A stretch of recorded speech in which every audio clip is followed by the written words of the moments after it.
Assalomu alaykum Uyg'ur radiosining aziz anglovchilari. Kitob o'qish sahifamizda Islom va ayol huzuringizlarda. Abdori Bayraktar Bayrakli, Tadbiryoy nashriyati. Ovozda Xadicha Uyg'ur. 10-qism.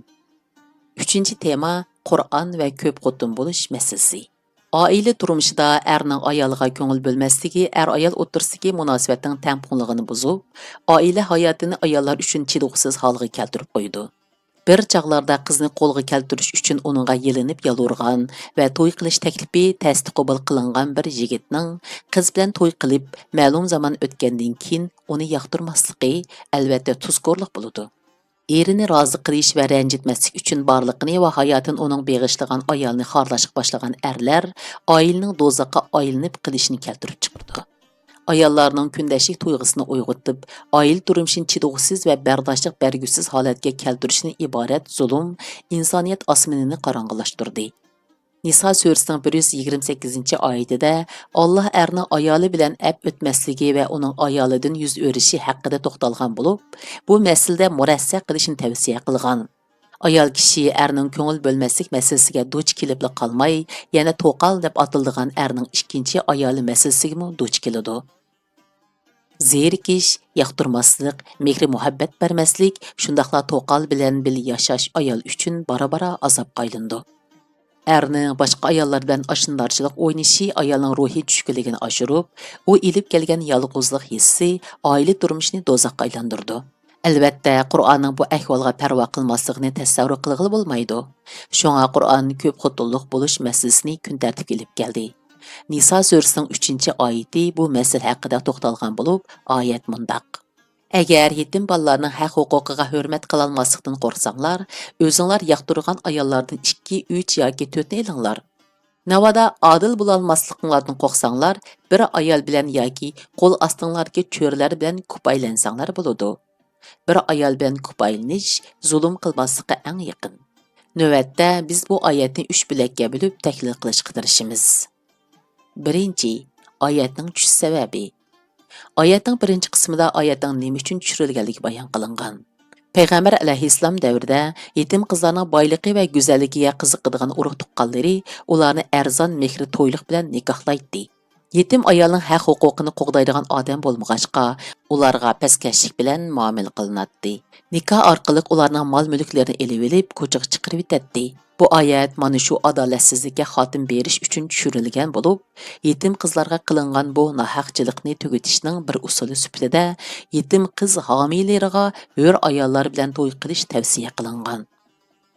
Demak, yetim qizlarga qilingan adolatsizlik bu oyatning nozil bo'lishiga sabab bo'lgan. 2. Tashabbus qilingan holda ijobat berilishi. Oyatning 2-qismida Ulug' Alloh erlarning alohida ahvollarda 2, 3 va 4 ayolni elishni muvofiq deb yo'l qo'ygan. Biz bu shartlik ijozatning orqasidagi hikmatlarni tuvandagidek tizib chiqalaymiz. 1. Islomdan ilgari 10 ayoli bor erlar bor edi. Qur'on bundoqlarni eng ko'p bo'lganda 4 xotinlik bo'lish bilan chekladi. 2. İjtimoiy reallik yoki sharoit erlarning birdan ko'p ayol bilan to'y qilishni taqozo qilishi mumkin. Masalan, agar erlar urush vaqtida o'lib ketib, ayollar nopusida zo'r tangpongsizlik ko'rilsa, u holda ko'p xotinlik bo'lish tirikchilikni qamdash va ijtimoiy axloqni qo'g'dash uchun chiqish yo'li bo'lishi mumkin. 3. Ayolning o'ylamagan yerdan davolash tas bo'lgan yoki tug'almaydigan kasalga giribdor bo'lish qatorliq ahvollarda erning boshqa ayol bilan to'y qilishi muvofiq deb qaralgan. 3. Allohning tanlashi. Ko'p xotinlik bo'lgan duch keladigan eng qiyin masala ularga muhabbat va iqtisod jihatda barobar muomala qila olmaslik bo'lg'achqa, oyatning 3-qismida Alloh bir xotinlik bo'lishni tavsiya qildi. Afsuski, oyatning 1 va 3-qismlarini nazarda tutmaganlar o'z xohishi bo'yicha fatvo berdi. Oyatning 2-qismidagi ko'p xotinlik bo'lishga ijozat berilishning shartlarini nazardan soqit qilib, ko'p xotinlik bo'lishni o'z xohishiga vosita qilish, Qur'onga azor berganlik va islomni xato ko'rsatganlik bo'ldi. Erlarning nafsining Qur'onning oldiga o'tishiga, shundaqla vaziyatning taqozosiga asosan berilgan ruxsatning suiiste'mol qilinishiga xotim berish kerak. 4-tema ayolga tayoq emas, gul yarışıdı. Bugungi dunyoda ijtimoiy, siyosiy, iqtisodiy va maarif sohasida turli ham nurg'un masalalar saqlanmoqda. Bu masalalarning hal qilinishini qo'llaydiganlar bor bo'lgandek, mazkur masalalarning davomli mavjud bo'lishini va u masalalar bilan birga yashashni xohlaydiganlarmi bor. Ammo bu masalalardan boshqa shundaqla uningdimi cho'ng bir masala bor. U bo'lsa-mu ayollarning baxtsizligi. Biz tushuntirishlarimizni ayrim alohida ahvollarga markazlashtirishni xohlamaganlikdan og'ir xatolik sodir qilib, jazoga uchragan ayollarni bir chetga qayirib qo'ydik.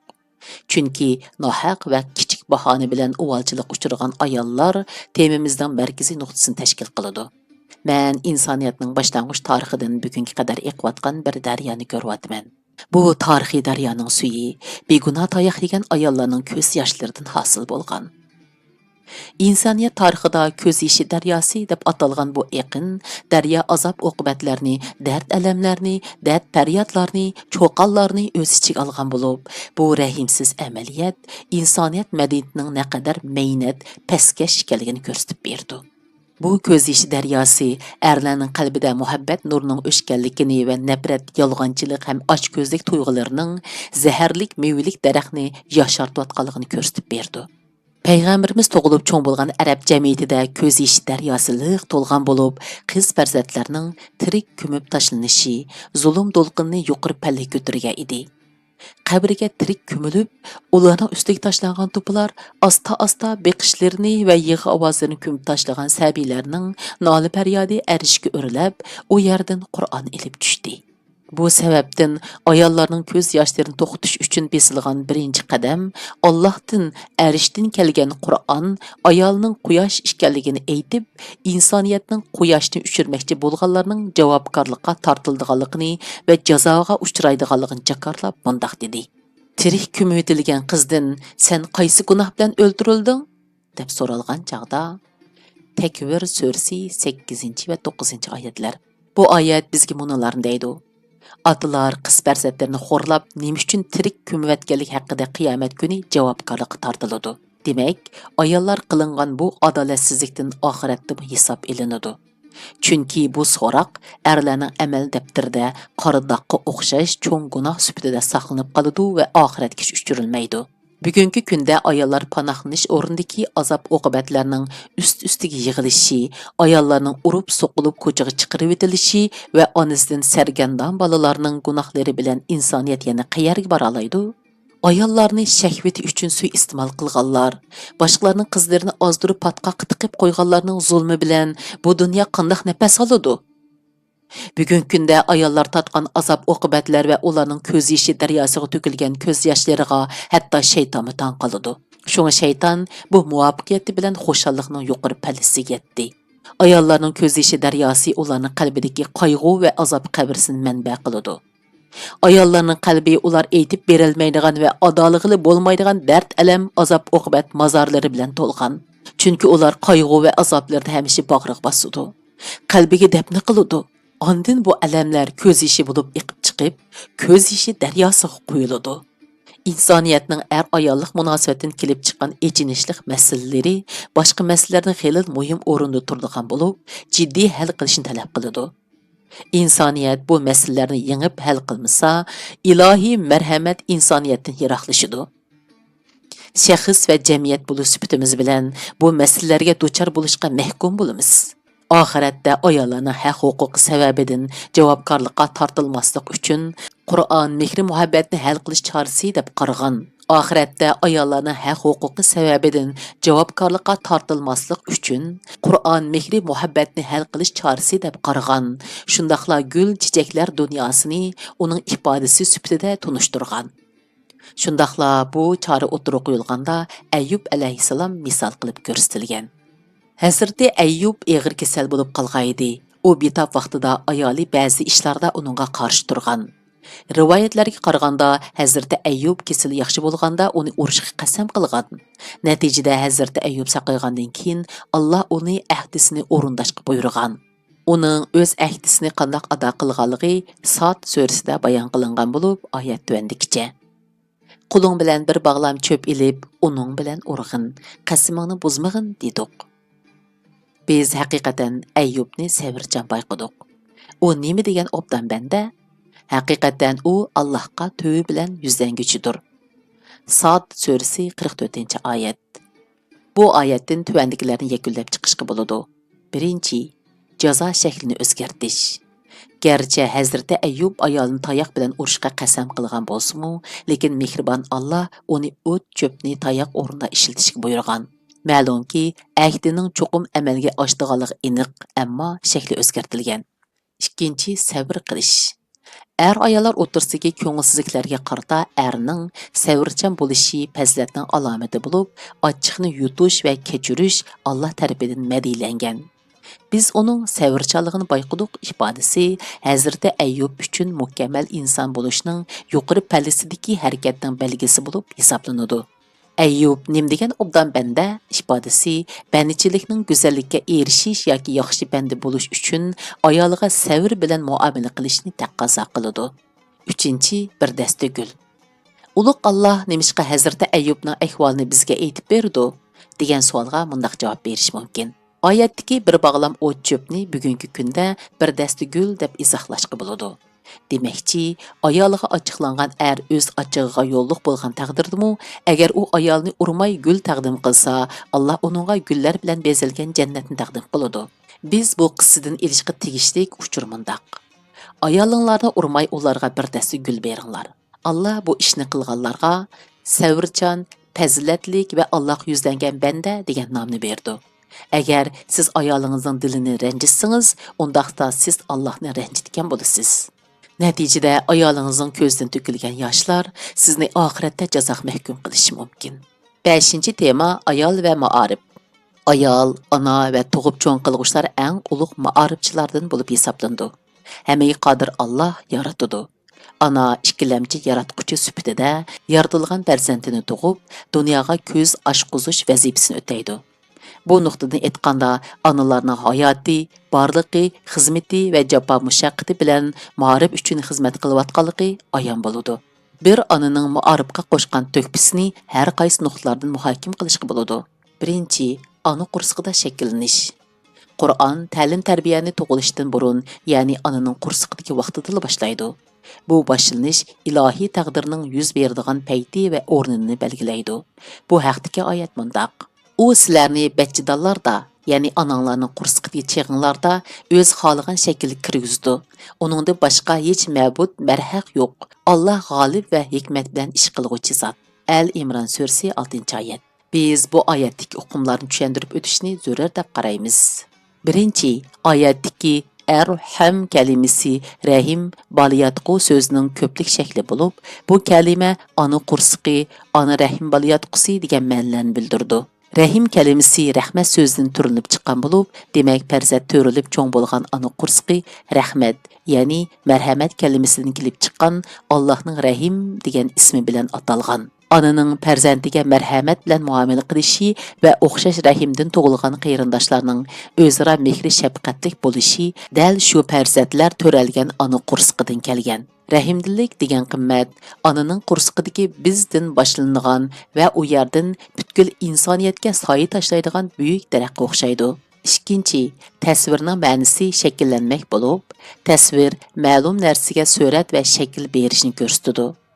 Hammaga qodir Alloh bizning biologiyalik a'zolarimizni shakllantirish bilan billa bizning psixologiyalik alohidligimizni belgilik o'lcham va plan bo'yicha, ya'ni ma'lum taqdirga asosan onaning qursqidala shakllantirdi, birlashtirdi. Shundaqla aktiv holga keltirdi.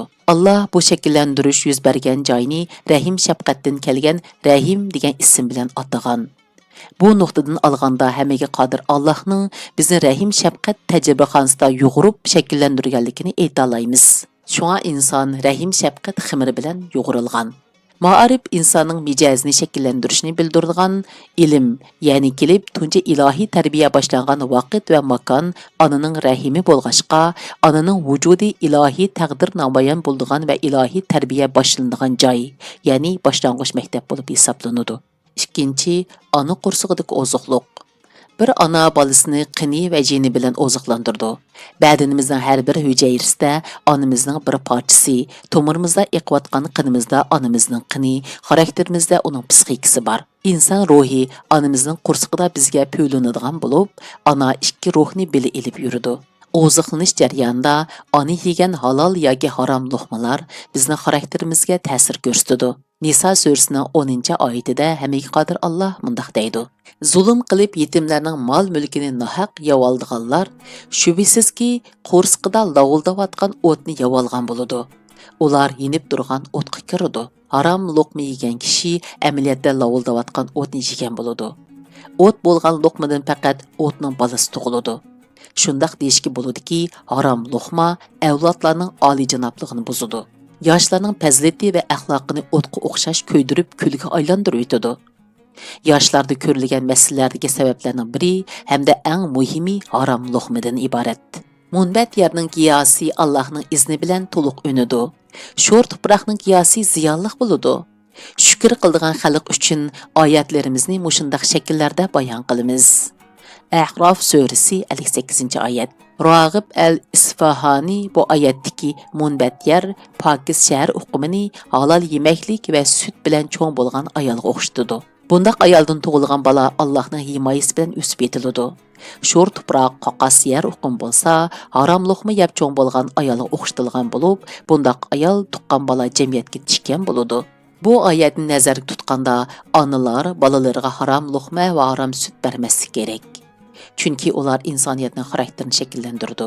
Shu sababdan ota-ona bo'lg'uchi rahim shafqat uqumidan kelgan rahimni, ya'ni bolayotquni do'zaxga aylantirmaslik uchun intayin diqqat qilish kerak. 3. Ona suti bilan oziqlanish. Ona sutining salomatlik bo'lgan ahamiyatini butun dunyo qabul qiladi. Biologiya va sog'lomlik jihatda ona sutining oziqlik qiymati bo'lib qolmay, yana mikroblardan mudofialanish roli bor. Ana süti psixiki jihatdan balaning xarakterining asosini tiklaydi va uni shakllantiradi. Agar bu xil shakllantirish bo'lmagan bo'lsa edi, inik onaning emitish orqali balaning onasi bo'lishi mumkin bo'lmaydi. Inik ana uqumi bizga ona sutining naqadar muhim, hal qilg'uch va xarakter shakllantirgich ekanligini ko'rsatib berdi. Bu ahamiyati nazarda tutilganda sutning halol yoki harom bo'lishining muhimligiga sal qarashga bo'lmaydi. Halal süt bilan beqilgan balaning tarbiyasi bilan harom süt bilan beqilgan balaning tarbiyasida ko'rinarli masalalar va ularning muvaffaqiyat qozonish jihatdagi farqini nazardan saqit qilmasligimiz kerak. Ko'ksimizning shakli o'zgarib ketadi deb balalarga süt bermaydigan onalar amaliyotda balalarga sog'lomlik va xarakter jihatda ziyonkashlik qilgan bo'ladi. Odamni odam qilgan muhim bosqichlarning biri süt emish mezgili bo'lib, Qur'on bu muddatni to'liq 2 yil deb bekitgan. Baqara surasi 233-oyatga qarang. 4. Ana qursig'idagi alasat bazmi. Alasat bazmi uqumi A'rof surasining 172-oyatidan kelgan bo'lib, bu uqum islom madaniyati va ma'rifida o'rin olgan. Bazm majlis deganlik bo'lib, alasat man emasmi degan ma'noni bildirdi. Bazmi alasat ya'ni Allohning "Men sening Rabbing emasmi?" degan savoliga javoban ruhlar "Shundoq, sen bizning Rabbimiz" degan. Bu savollar oyatda tilga ilinganligi uchun to'g'ri, ammo vaqt va makon haqidagi tafsir shahiylar to'g'ri emas. Chunki mazkur oyatning birinchi qismida bu savollarning Hazrati Odam yaratilgandan keyin, ammo uning bolalari tug'ilishdan burun so'ralganligi bayon qilingan. Bu oyat tuandikicha: O'z vaqtida Rabbing Odam bolalarini ularning onalarining pushtidan chiqardi va ularni o'zlari guvoh qilib, "Men sizlarning Rabbinglar emasmi?" dedi. Ular "Ha, sen bizning Rabbimizsan. Buningga guvohlik berdik" dedi. Bunda qilishimiz qiyomat kuni ularning biz buningdan g'aflatda qolgankanmiz demasliklari yoki ota-bobolarimiz ilgari sherik keltirgan edi, bizning faqat ularning avlodi bo'lib qolgan yerimiz bor, gumrohlarning qilmishlari tufayli bizni halok qilamsan demasliklari uchundir. A'rof surasi 172-oyat. Demak, alasat bazmi insoniyat yaratilishdan burun bo'lgan emas. Aksicha, bola onaning qursiqida yaratilib, texi tug'ilishdan burun, ondan bu savol bolaning ruhidan so'raladi. Boshqacha aytganda, alasat bazmi inson ruhining Allohni qabul qiladigan shaklda programmalanishini bildirdi. Qandoq bo'lishidan qat'iy nazar, alasat bazmi onaning qursiqida amalga oshiriladi deb qaraladi. Demek, ana bütün bədəni və hərəkəti bilan insanın başlanğıç məktebi bolğaçqa, bala barlıq xarakterini onundan alıdı. Əlbəttə, anaның hayat vaqtida balısıga nimalarni qilganligini o'ylasak va bizmu ko'z oldimizdan o'tkazsak, ana shu vaqtda ruhimiz qo'rinadi hamda uning ta'lim tarbiya jihatda tutgan salmoqini aniq his qilib yetamiz. Şoňa özünün qıpqızıl qini, aziz jini va pok pidakar ruhi bilan butkul insoniyatni tug'digan va o'stirdigan analar uchun mayli nimali qilsak yana ozlik qiladi. Ularning duolari biz uchun jannatga vasila bo'lsa, la'natlari biz uchun do'zaxga vosita bo'ladi. Aziz radio anglag'uchi do'stlar, shunday qilib bu qismni o'qishimiz mushakchi bo'ldi. Kelasi qatimliq ko'rishaylik. Xayr xush, Allohga omonat.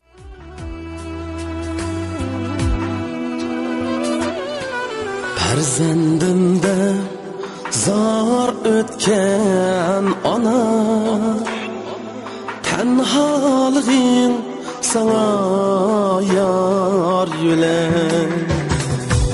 Farzandimda zor o'tgan ona, tanholiging sana yar yülen.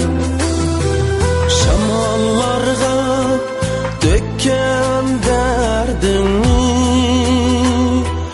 hiç kim bilmez, üzümdün bilen. Ana, mihriban ana, ana, kadirdan ana, ana, mihriban ana, ana, periştem ana.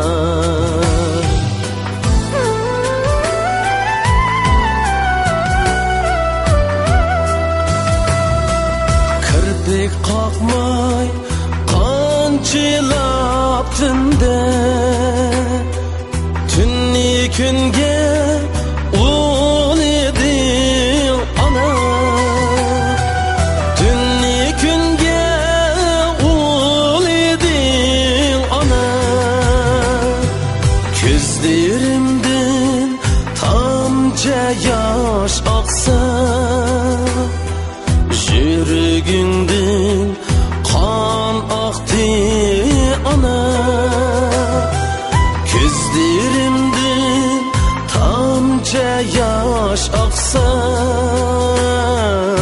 yüreğimden kan aktı ana.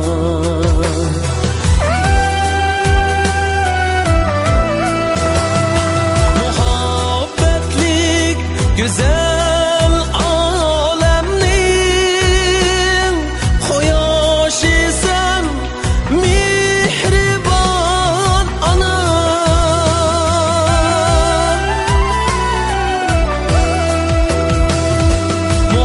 Muhabbetlik güzel alemnin koyaşıysan mihriban ana.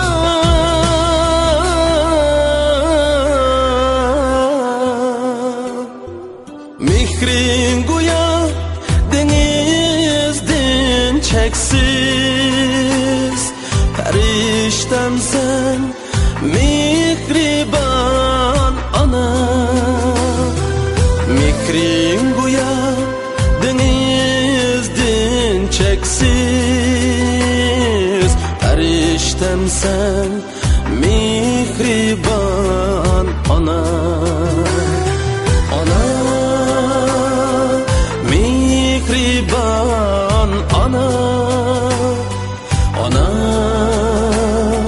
kadirdan ana, ana, mihriban ana, ana, periştem ana, ana, kadir